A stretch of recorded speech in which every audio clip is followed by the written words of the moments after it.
on the teachings of Islam and the traditions of the Holy Prophet Muhammad, peace and blessings be upon him and his household, through his household descendants who are known as the Ahlul Bayt. We believe it is paramount for the Muslim society to create strong bonds with other societies within the campus and outwards so that we can share our experiences and work together to serve the students of the university and the wider community. Since 2006, we have had many successful events, of which many were interfaith, focusing on important topics such as the status of women in religion, spirituality, holy scriptures, and who is God. We believe that in order for us to develop and grow as a community, we must work together in understanding each other's beliefs and learn to accept our differences. As the Holy Quran states, we created you from a male and a female and made you nations and tribes that you may identify yourselves with one another. This year, we will look at the controversial and highly misunderstood topic of jihad. What is it? Why is it always on our screens? And should we be worried when we hear it? We selected this topic due to the high exposure the term receives in the world's media today, and because of the wide-ranging misconceptions surrounding it, which are prevalent in our society. It is our hope and aim that Dr. Shomali will help us understand what jihad is, and more importantly, what it is not, and to demystify the meaning and concept of jihad, and how Muslims understand this concept today. We are very lucky to have Dr. Shomali with us here tonight. He is a graduate of the Islamic Seminaries of Qom, and also with a BA and an MA in Western Philosophy from the University of Tehran. He also earned his doctorate in philosophy from the University of Manchester. His publications include Self-Knowledge, Ethical Relativism, an Analysis of the Foundations of Morality, Shia Islam, Origins, Faith and Practices. He is also a co-editor of Catholics and Shia in Dialogue, Studies in Theology and Spirituality, Catholic Shia Engagement, Reason and Faith in Theory and Practice, and the Catholic Shia Dialogue, Ethics in Today's Society. Dr. Shomali is currently the resident Imam and Director of the Islamic Centre of England. Our event tonight will run as follows. Dr. Shomali will finish his discussion on what is jihad, which is followed by a 30-minute question and answer session. Please keep your questions relative and on topic. We will then have some refreshments outside. Please put your hands together for our learned speaker, Dr. Shomali.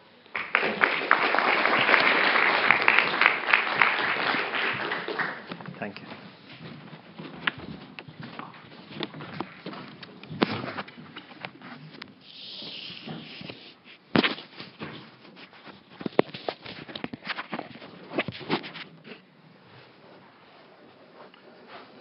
Bismillah ar-Rahman ar-Rahim.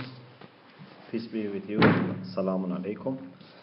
I am grateful to God for giving me this opportunity to be here in the University of Dundee. And I hope that the time that we are going to have together tonight would be fruitful. And I am very much interested in listening to your comments and questions and ideas.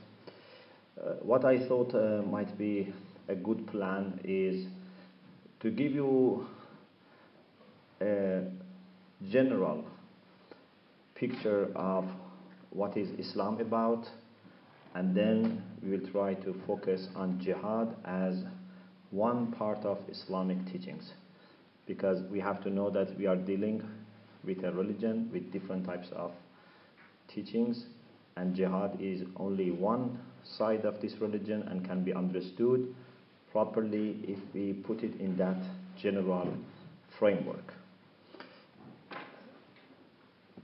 According to the Quran, we find that the general plan of God for human beings is peace. Not only peace in the sense of absence of war and conflict, but more importantly, a very comprehensive peace which starts first within, then it can be gone outside, and then it can be extended to the next world. There are many different levels of peace. God in the Quran has different names, and as you know, Allah is the proper noun for God, but we have many other names for God in the Quran. One of the names of God in the Quran is As-Salam. Allahu alladhi la ilaha illa hu al-malikul quddusus salamul mu'minul muhayminul azizul jabbarul mutakabbir. So one of the names of God is peace.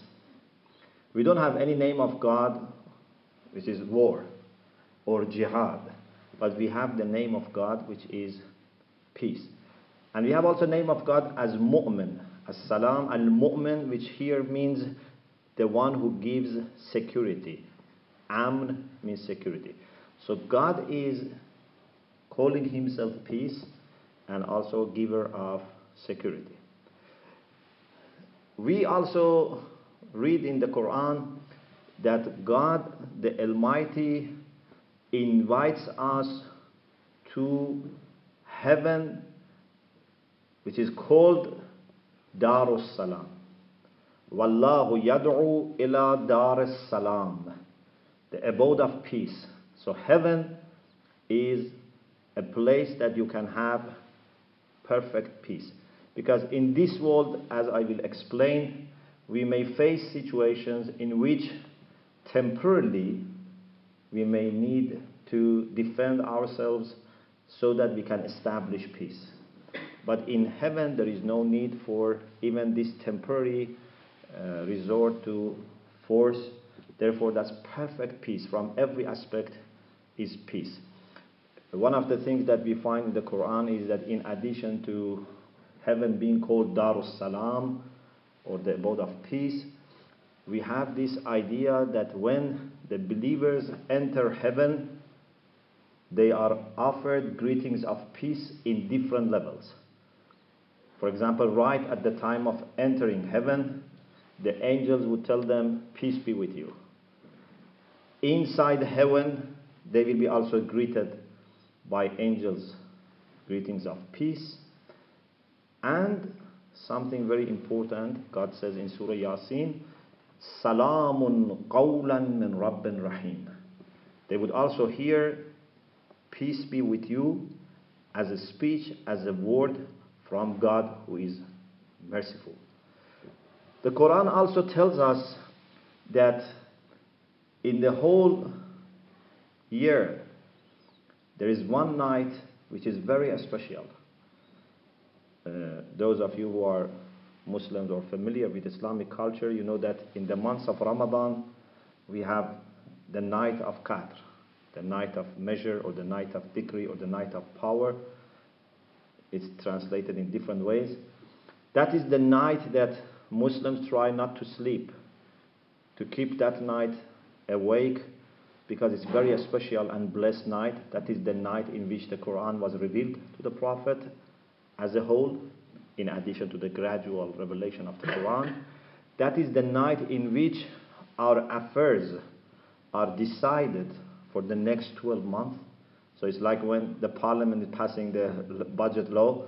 It's very important time. So that night is for us very important because our affairs for the next 12 months are decided by God. That is the night that the angels and the Spirit descend.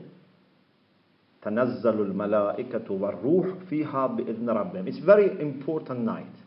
That is the night that the Quran says it's better than 1,000 months without that night. It means that one night is so fruitful and so productive that if you do something good in that night, it's like doing that thing for 1,000 months. The reward is not less. But that night, when it's described by God, is described as the night of peace. Salamun hiya hatta matla'il fajr. That's the night which is peace, and this continues till after dawn. So, God is peace. He invites us to go to heaven for perfect peace. And also in the year there is one special night in which the Quran was revealed, in which our affairs are decided, and that is also the night of peace. Doesn't this mean that everything then should be painted and flavored by peace? More than this, When God talks about the Quran, this verse is very important in chapter 5, Surah Ma'idah. When God talks about the Quran, and actually in an address to the people of the book, God says, قَدْ جَاءَكُم مِّنَ اللَّهِ نُورٌ وَكِتَابٌ مُبِينٌ. A light, a clear book has come to you. يَهْدِي بِهِ اللَّهُ مَنِ اتَّبَعَ رِضْوَانَهُ سُبُلَ السَّلَامِ. Those who are after pleasure of God, those who want to please God by following this message, they will be guided towards the ways of peace.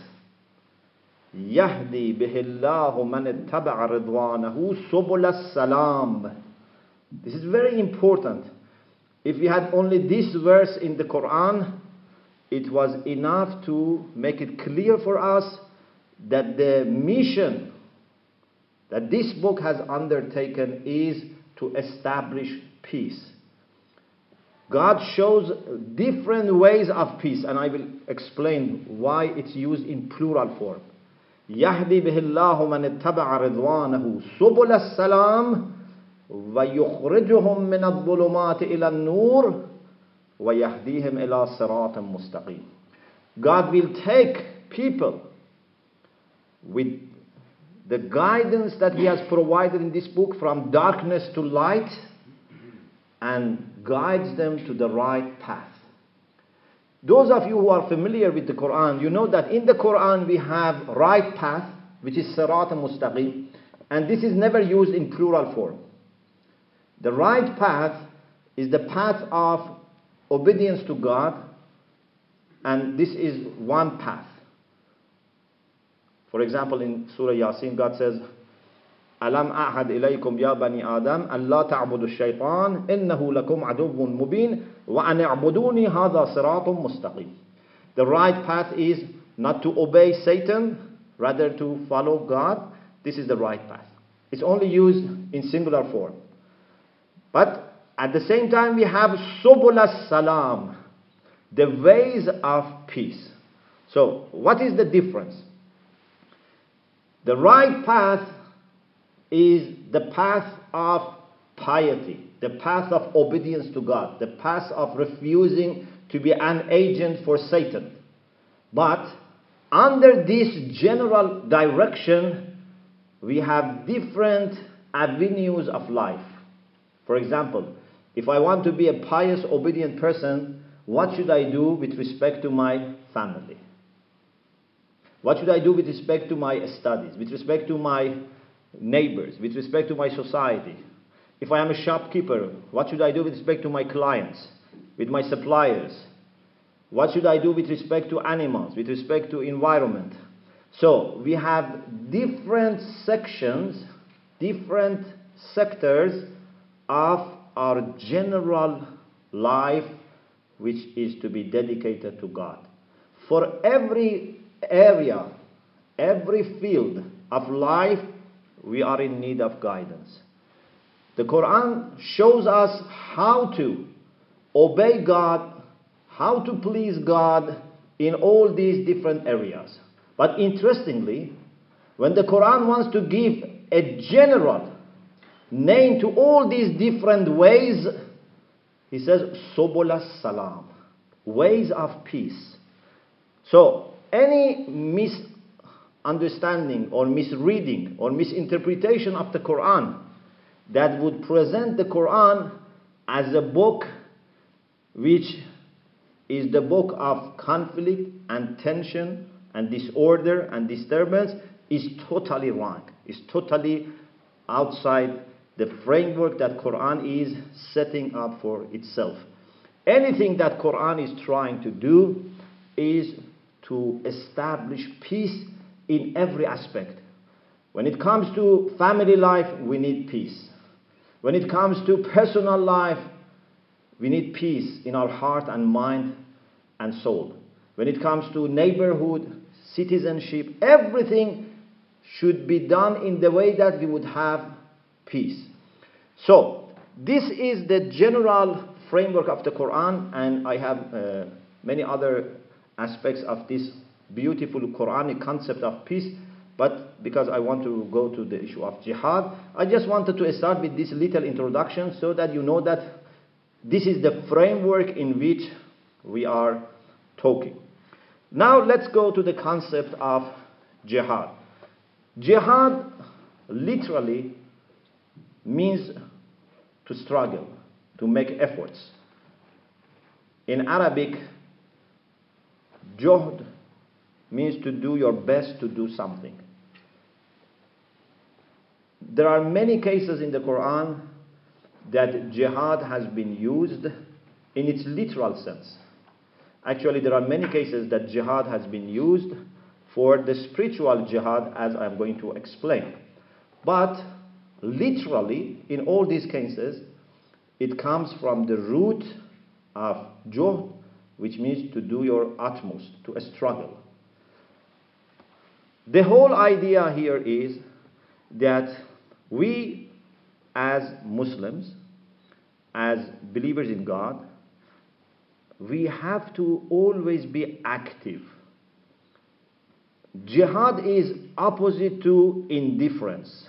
Jihad is opposite to being lazy in our life.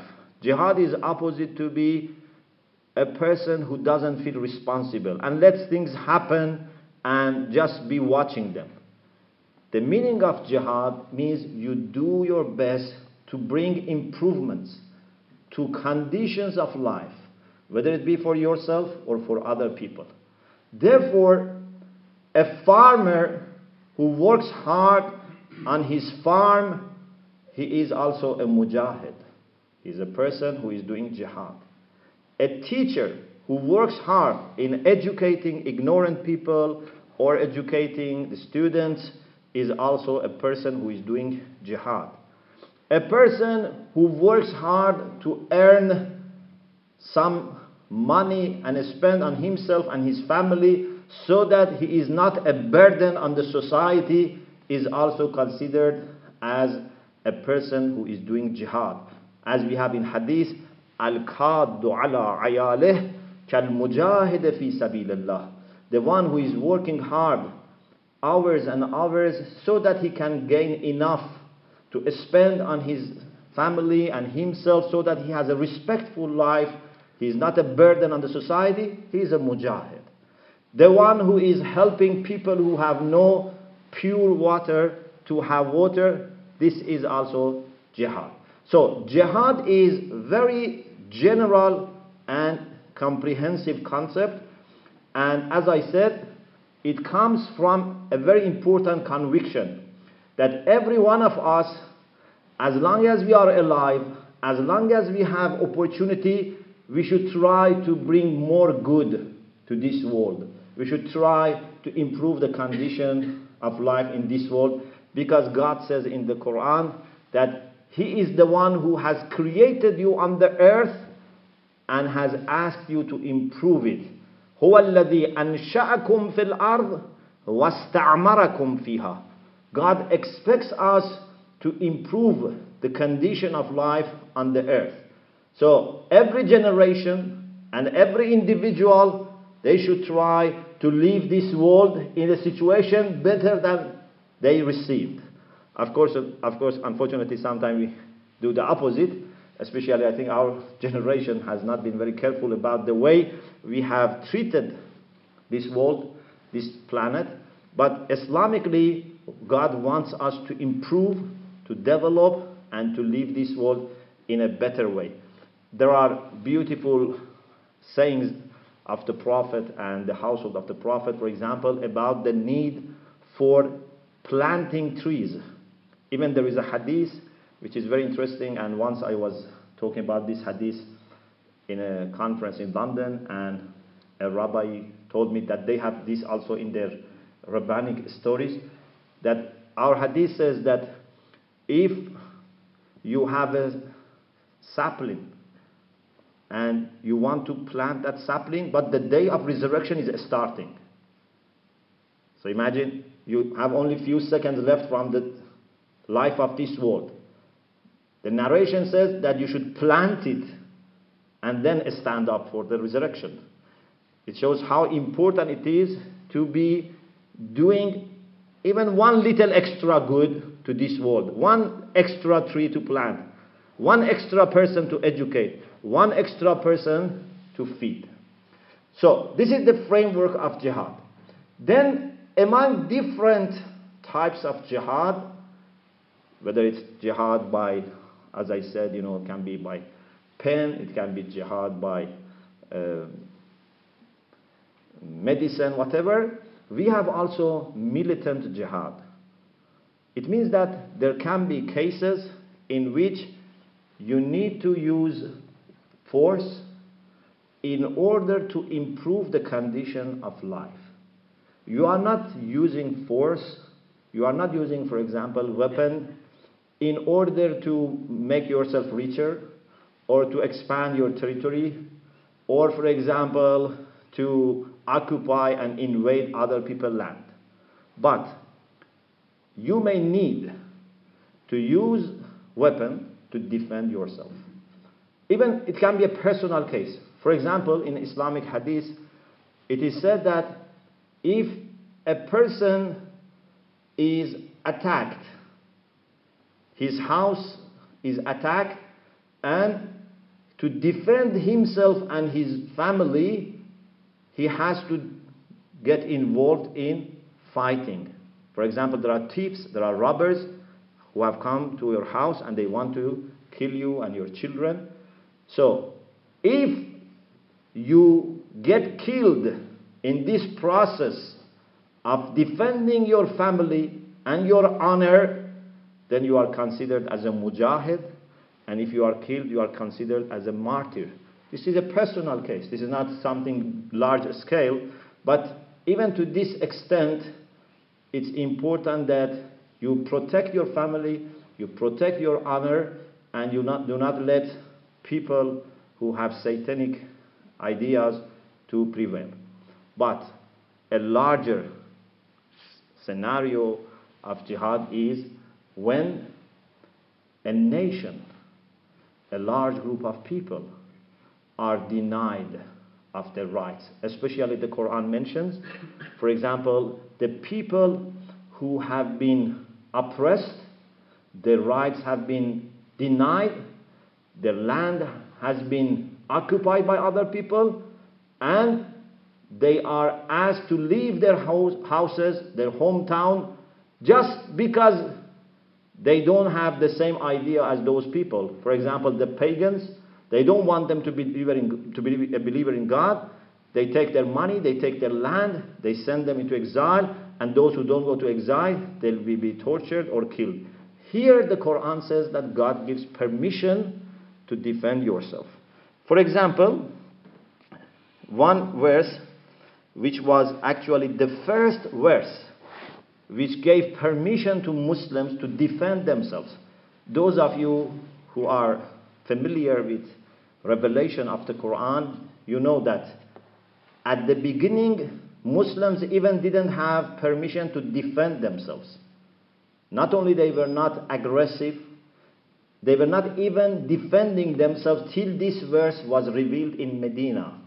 So all the 13 years of Prophet's stay in Mecca after prophethood started, they were just subject to being killed, to torture, money being confiscated. They were not defending themselves. Even few years at the beginning of Medina, then this verse was revealed. These are verses in chapter 22, verses 39 and 40. وَأُذِنَ لِلَّذِينَ يُقَاتَلُونَ بِأَنَّهُمْ ظُلِمُوا وَإِنَّ اللَّهَ عَلَى نَصْرِهِمْ لَقَدِيرٌ. Permission to fight is given to those against whom war is being wrongfully and offensively waged. And surely God is able to give them victory.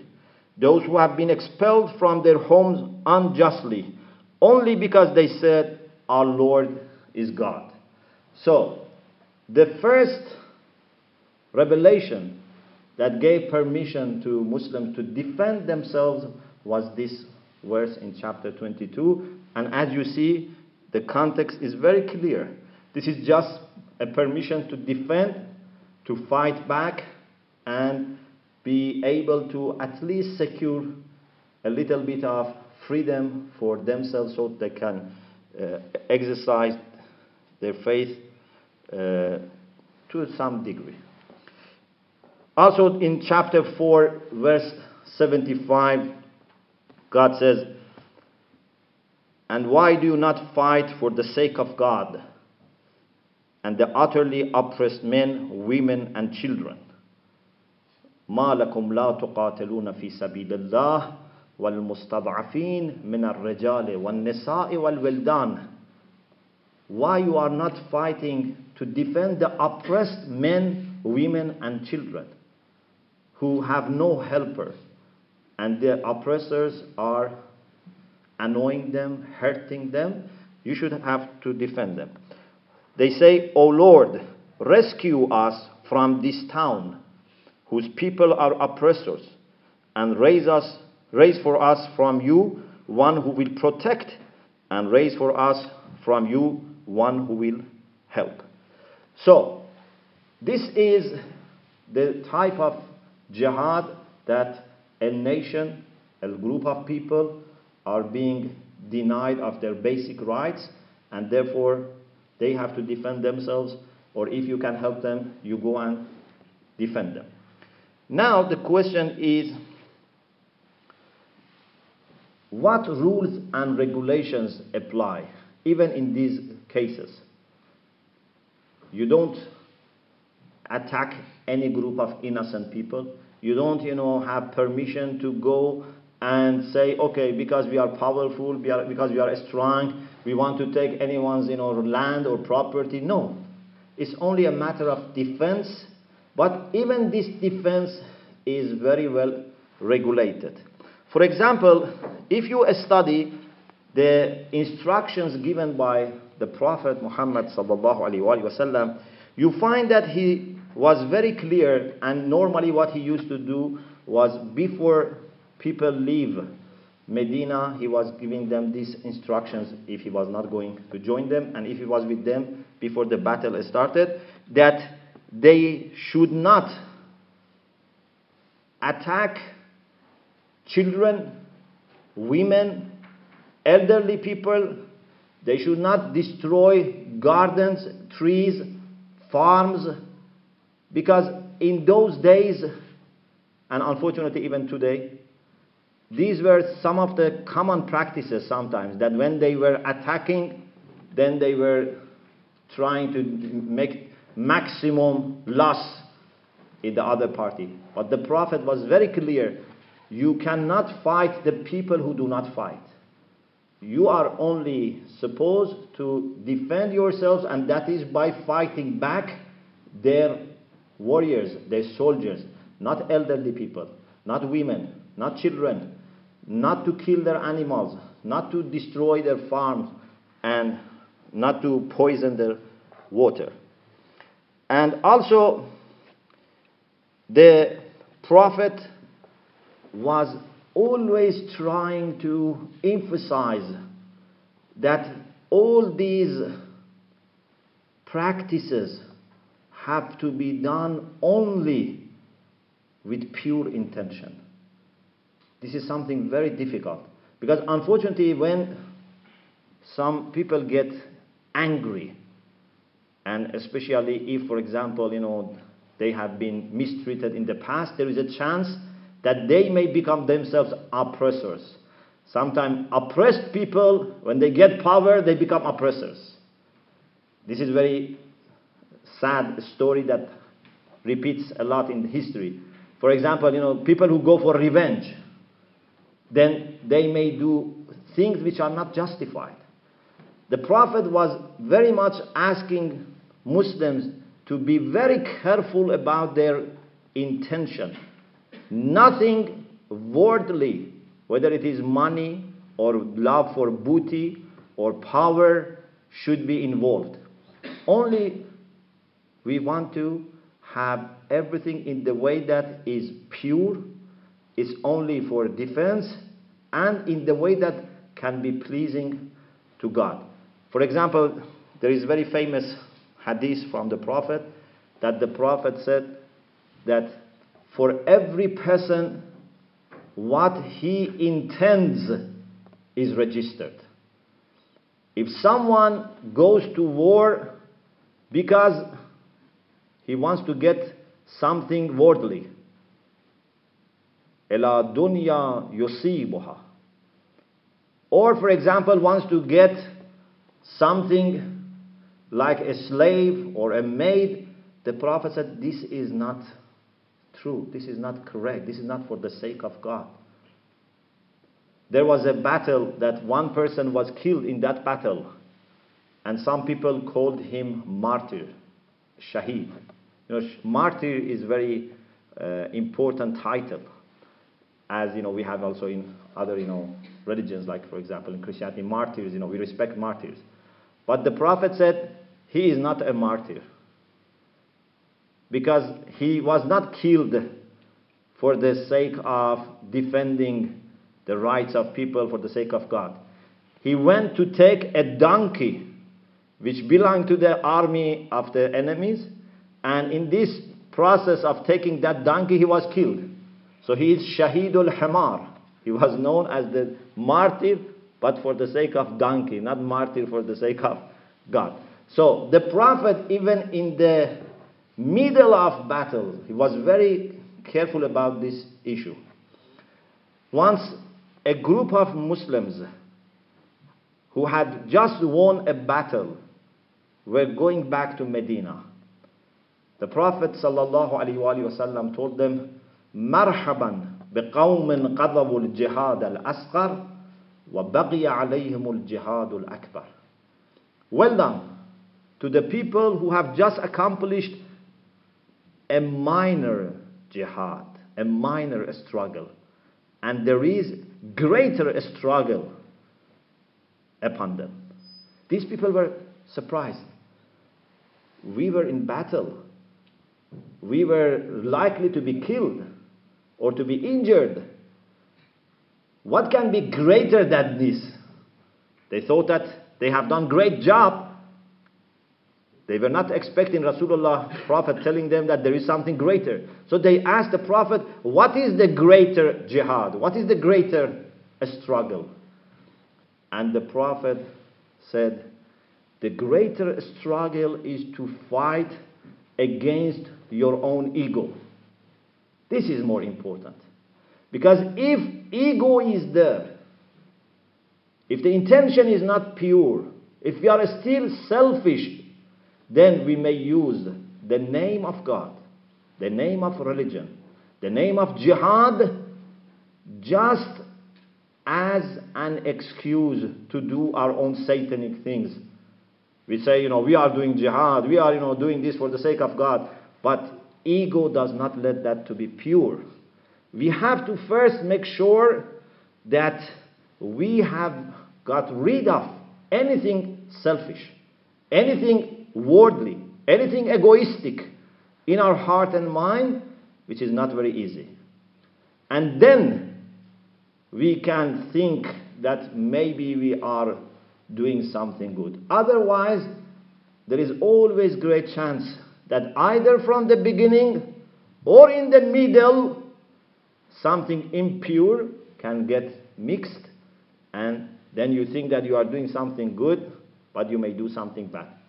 There is a verse in the Quran which is very warning. God says, قُلْ هَلْ أُنَبِّئُكُمْ بِالْأَخْسَرِينَ أَعْمَالًا. Shall I inform you who are the greatest people in loss? Whose loss is greatest? This verse is very moving. الَّذِينَ ضَلَّ سَعْيُهُمْ فِي الْحَيَاةِ الدُّنْيَا وَهُمْ يَحْسَبُونَ أَنَّهُمْ يُحْسِنُونَ صُنْعًا. Those whose efforts are misguided. They think they are doing good, but they are not doing good. They think they are doing jihad, but they are not doing jihad. They think they are doing something for the sake of God, but they are doing anything only for the sake of Satan. These are the people who are in the greatest loss. These are the people that would be severely brought into justice by God on the day of judgment, because they have harmed people, but also in the name of religion, in the name of values, in the name of virtues. So, it's very important that everything must be done with clear understanding and with pure intention, and all the rules have to be followed. For example, one of the things that Quran is very clear, and I think this is one aspect of moral teachings of the Quran, which is very important. Those of you who are familiar with the discussion in ethical relativism, you know that unfortunately there are people who allow exceptions to norms, to values, especially when it suits them. But the Quran says that when it comes to justice, when it comes to kindness, when it comes to mercy, you should not allow exceptions. For example, in chapter 5, verse 8, God says, لا يجرمنكم شنآن قوم على ألا تعدلوا اعدلوا هو أقرب للتقوى. Do not let your hostility with some people, for example, you have enemies, do not let this enmity make you unjust. Be just. This is closer to piety. So even with the people who want to kill you, or who have already killed your children, your family, your friends, you cannot be unjust. You cannot say, okay, they didn't observe our rights, now we want to do the same with them. No. We cannot say they kill our children, so we kill their children. The children are not to be punished for the sake of what parents have done. The Quran says you cannot find any excuse to become unjust, even with respect to the people who wanted to kill you, who wanted to destroy you. This is very important instruction. لا يجرمنكم شنآن قوم على ألا تعدلوا اعدلوا هو أقرب للتقوى. Do not let your hostility, your enmity with any group of people make you unjust. Be just. This is closer to piety. Or when it comes to keeping one's promises, Islam is very clear. We have many sayings of Prophet and the household of the Prophet that when you make a promise, you have to keep it. No matter to whom you have promised. If you have promised a friend or an enemy, an adult or a child, a strong person or a powerless person, you have to keep your promise. If you are entrusted with something valuable, you have to deliver the trust back. The hadith says, Addul amana barran kana aw fajiran. Whether that person is a good person or is a bad person. Our fourth Imam says that if the killer of my father, because our third Imam, Imam Hussein, as you know, was killed in Karbala, and every year we commemorate the tragedy of Karbala. Imam with 72 of members of the family and companions were killed, brutally killed. But his son, who is our fourth Imam, says, if the killer of my father entrusts me with the sword by which he killed my father, I will keep for him, and then when he wants, I give it back to him. There is no limit, there is no exception to trustworthiness. Prophet Muhammad, before becoming a prophet, as you know, lived 40 years in Mecca. He was 40 years old when he became a prophet. In those 40 years, he had a title given to him by people. People of Mecca they all knew him as Al-Amin, the trustworthy one, the honest one. And it's interesting that when Prophet was going to leave Mecca because of pressure, killing people, torturing people, after 13 years, he had to leave Mecca. So he was in the age of 53. 40 years before Islam, 13 years after Islam. The people of Mecca who didn't believe in him, but still they accepted him as trustworthy one. So they were torturing his followers, they were confiscating their properties, but if they wanted to entrust something valuable, they used to put it with the Prophet. So when the Prophet was going to Medina, he asked Imam Ali to give the trust of these people who were killing them, but the Prophet said, give them back their trust and then join me. So Islam made this very clear, that when it comes to justice, when it comes to keeping one's promise, when it comes to trustworthiness, there is no exception. And also, the Quran says that the extent of mercy that God wanted to give to people was also universal. As you know, God says to the Prophet, وَمَا أَرْسَلْنَاكَ إِلَّا رَحْمَةً لِلْعَالَمِينَ. We have not sent you except as mercy for all people of the world. Even according to some commentators, it means all the inhabitants of the worlds, whether in this planet or another planet. So the Prophet was sent as mercy to everyone. And the Quran is also the book of mercy. نُنَزِّلُ مِنَ الْقُرْآنِ مَا هُوَ شِفَاءٌ وَرَحْمَةٌ. So in this framework, in this context, we have to understand the meaning of jihad and the spirit of jihad. If you have a good doctor, if you have a good surgeon, that maybe 1 in 100 cases, he says that we need to do a surgery, we need to cut off your limb. This doesn't mean that he is doing this out of anger, without control, just to satisfy his anger. A merciful doctor, if he prescribes you with some injection or a painful surgery, that's only for the situations in which we are left with no other choice, and we want to do this as a temporary measure so that we can have more endurable health.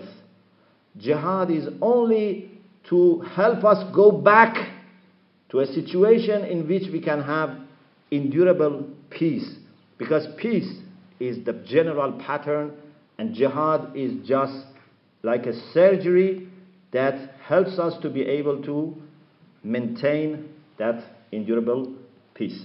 In order to allow you have more questions and comments, I think I stop here, and God willing, we can have discussion more over your questions. Thank you very much.